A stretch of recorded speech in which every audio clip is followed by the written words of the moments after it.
Assalamualaikum warahmatullahi wabarakatuh. My name is Poppy Susanti from Pendidikan Bahasa Inggris Regular Plus, Pancasakti University Bekasi, and this is my assignment for final examination pronunciation. When you picture mountain climbers calling Mount Everest, what probably comes to mind are teams of climbers with Sherpa guides leading them to the summit, equipped with oxygen masks, supplies, and tents. And in most cases, you'll be right, as 97% of climbers use oxygen to ascend to Everest summit at 8,850 meters above sea level. The thin air at high altitude make most people breathless at 3,500 meters, and the vast majority of climbers use oxygen past 7,000 meters.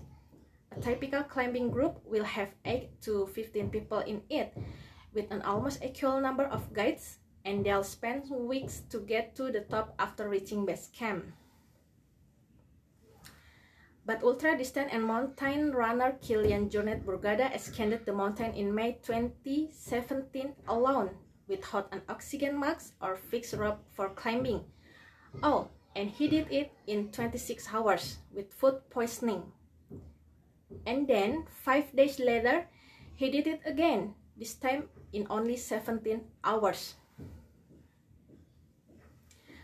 Born in 1987, Kilian has been training for Everest his whole life.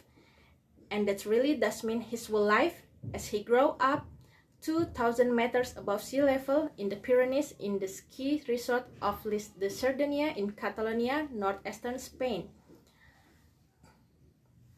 While other children his age were learning to walk, Kilian was on skis. At 1.5 years old, he did a 5-hour hike with his mother, entirely under his own steam.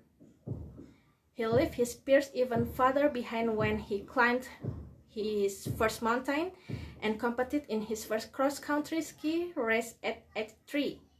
By age 7, he had scored a 4,000 year, and at 10, he did a 42-day crossing of the Pyrenees. He was 13 when he says he started to make it seriously and trained with the Ski Mountaineering Technical Center, or CTEMC, in Catalonia.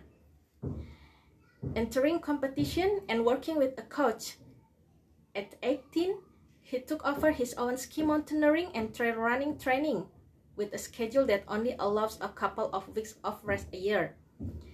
He does as many as 1,140 hours of endurance training a year, plus strength training and technical works out, as well as specific training in the week before a race. For his record-breaking ascent and descent of the Matterhorn, he prepared by climbing the mountain 10 times until he knew every detail of it, even including where the sun would be shining at every part of the day. Sleeping only 7 hours a night, Kilian Jornet seems almost superhuman. His resting heartbeat is extremely low at 33 beats per minute, compared with the Frenchman's 60 per minute or an athlete's 40 per minute. He breathes more efficiently than a French people too, taking in more oxygen per breath, and he has a much faster recovery time after exercise, as his body quickly breaks down lactic acid.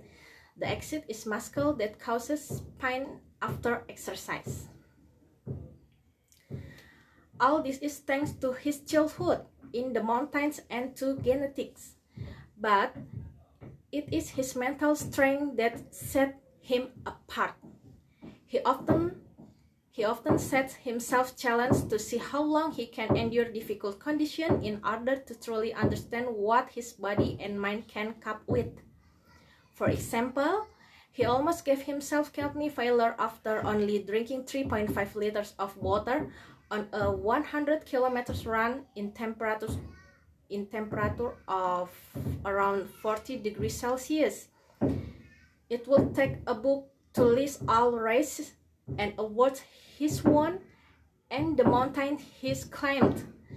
And even here, Kilian's achievement exceeds the average person as. Somehow, he finds time to record his career on his blog and has written 3 books. Run or Die, The Invisible Border, and Summits of My Life. Thank you. Assalamualaikum warahmatullahi wabarakatuh.